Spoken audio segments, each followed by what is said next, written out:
श्री गणेशाय नमः। श्री रामचरितमानस अयोध्या कांड 272वां दोहा।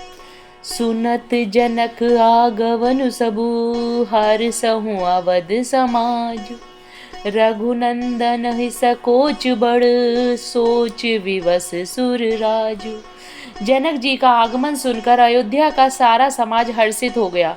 श्री राम जी को बड़ा संकोच हुआ और देवराज इंद्र तो विशेष रूप से सोच के वश में हो गए।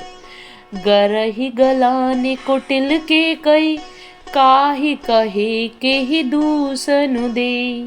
असमन आनि मुदित नर नारी, भयहु बहोरी रहव दिन चारी।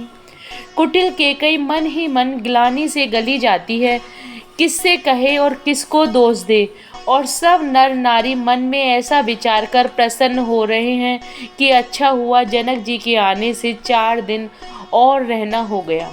यही प्रकार गत वासर सो, प्रात नहान लाग सबको। करि मज्जनु पूजहि नर नारी, गणप गौरी त्रिपुरारी तमारी। इस तरह वह दिन भी बीत गया। दूसरे दिन प्रातःकाल सब कोई स्नान करने लगे।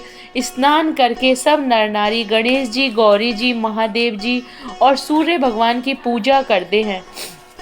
रमा रमन पद बंद बहोरी, विन बही अंजुलि अंचल जोरी।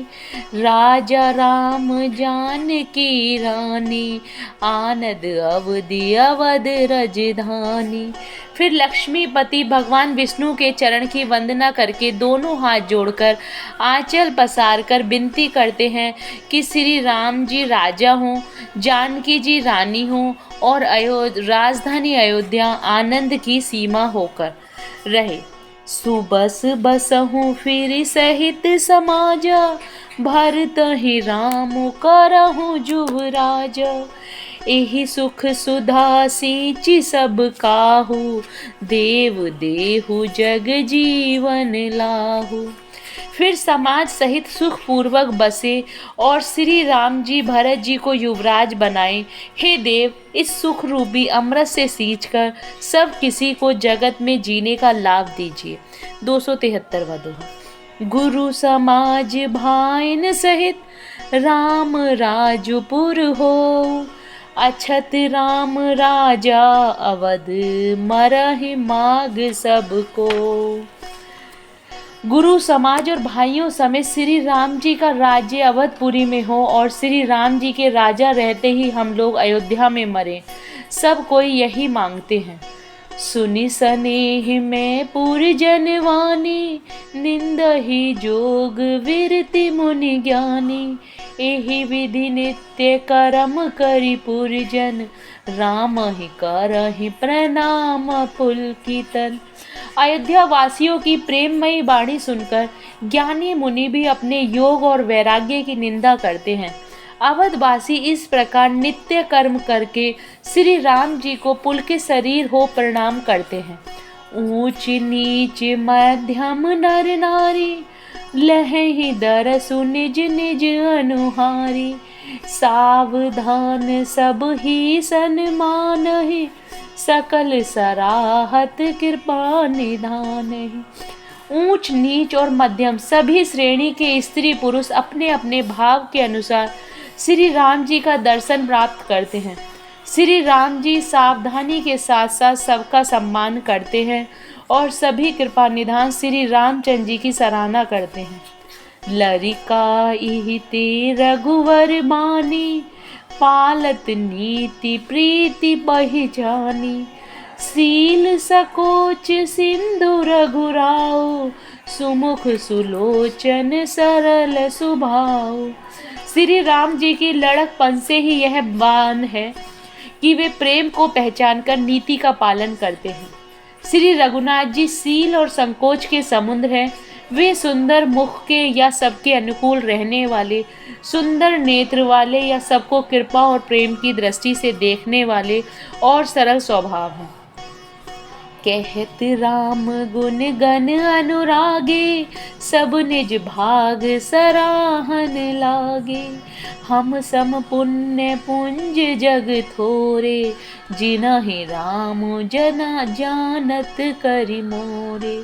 श्री राम जी के गुण समूहों को कहते कहते सब लोग प्रेम में भर गए और अपने भाग्य की सराहना करने लगे कि जगत में हमारे समान पुण्य की बड़ी पूंजी वाले थोड़े ही हैं, उन जिन्हें श्री राम जी अपना करके जानते हैं, ये मेरे हैं ऐसा जानते हैं। 274वां दोहा। प्रेम मगन ते ही समय सब, सुनियावत मिथिलेश। सहित सभा संभ्रम उठऊ, रभिकुल कमल दिनेश। उस समय सब लोग प्रेम में मग्न हैं। इतने में ही मिथिलापति जनक जी को आते हुए सुनकर सूर्य कुल रूपी कमल के सूर्य श्री रामचंद्र जी सभापति सभा सहित आदर पूर्वक जल्दी से उठ खड़े हुए। भाई सचिव गुरपुर जन साथा, आगे गवनु कीन रघुनाथा। गिरिवरु देख जनक पति जब ही, करि प्रणाम रथ त्यागहु तब ही। भाई मंत्री गुरु और पूर्ववासियों को साथ लेकर श्री रघुनाथ जी आगे जनक जी की आगवानी में चले। जनक जी ने ज्यों ही पर्वत श्रेष्ठ कामदनाथ को देखा त्यों ही प्रणाम करके उन्होंने रथ छोड़ दिया, पैदल चलना शुरू कर दिया। राम दरस लाल साउ छाऊ, पथ श्रम लेशु कलेशु न काहू। मन तेह जेह रघुवर वे देही, बिनु मन तन दुख सुख सुधि केहि। श्री राम जी के दर्शन की लालसा और उत्साह के कारण किसी को रास्ते की थकावट और कलेश जरा भी नहीं है। वह मन तो वहाँ है जहाँ श्री राम और जानकी जी हैं। बिना मन के शरीर के सुख दुख की सुध किसको हो। आवत जन कुचले ही भांति, सहित समाज प्रेम मति माति। आए निकट देखी अनुरागे, सादर मिलन परस पर लागे। जनक जी इस प्रकार चले आ रहे हैं, समाज सहित उनकी बुद्धि प्रेम में मतवाली हो रही है। निकट आए देखकर सब प्रेम में भर गए और आदर पूर्वक आपस में मिलने लगे। लगे जनक मुनि जन पद वंदन, ऋषि ने प्रणाम कीन रघुनंदन। भाइन सहित राम मिली राजहि, चले लवाई समेत समाजहि। जानकी जी वशिष्ठ आदि अयोध्यावासी मुनियों के चरणों की वंदना करने लगे और श्री रामचंद्र जी ने सतानंद आदि जनकपुरवासी ऋषियों को प्रणाम किया। फिर भाइयों समेत श्री राम जी राजा जनक जी से मिलकर उन्हें समाज सहित अपने आश्रम को लिवा चले। 275वां दोहा। आश्रम सागर शांत रस, पूरन पावन पाथु। सीन मनहु करुणा सरित, लिए जाहि रघुनाथु। श्री राम जी का आश्रम शांति रस रूपी पवित्र जल से परिपूर्ण समुद्र है। जनक जी की सेना मानो करुणा की नदी है जिसे रघुनाथ जी लिए जा रहे हैं। बोरति ज्ञान विराग करारे, वचन सशोक मिलत नद नारे। सोच उसास समीर तरंगा, धीरज तट तरुवर कर भंगा। यह करुणा की नदी ज्ञान वैराग्य रूपी किनारों को डुबाती जाती है। शोक भरे वचन नद और नाले हैं जो इस नदी में मिलते हैं, और सोच की लंबी सांसें ही वायु के झकोरों से उठने वाली तरंगे हैं जो धैर्य रूपी किनारे के उत्तम वृक्षों को तोड़ रही हैं। विषम विषाद तोरावती धारा, भय भ्रम भवर अवर अपारा। केवट बुध विद्या बड़ी नावा, सकहि न खेई एक नहीं आवा।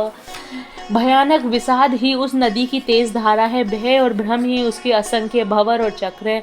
विद्वान मल्लाह है, विद्या ही बड़ी नाव है, परंतु वे उसे खे नहीं सकते, किसी को उसकी अटकल ही नहीं आती है। बंचर कोल की रात विचारे, थके विलो की पथिक ही हारे, आश्रम उदय मिली जब जाई, मन होठौ अम्बुदी अकुलाई।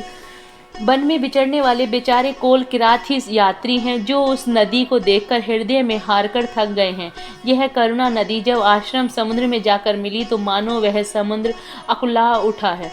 शोक विकल दौराज समाजा, रहा न ज्ञानु न धीरजु लाजा, भूप रूप गुणशील सराही, रो वही शोक सिंधु अवगाही। जय Shri Ram. Please like and subscribe.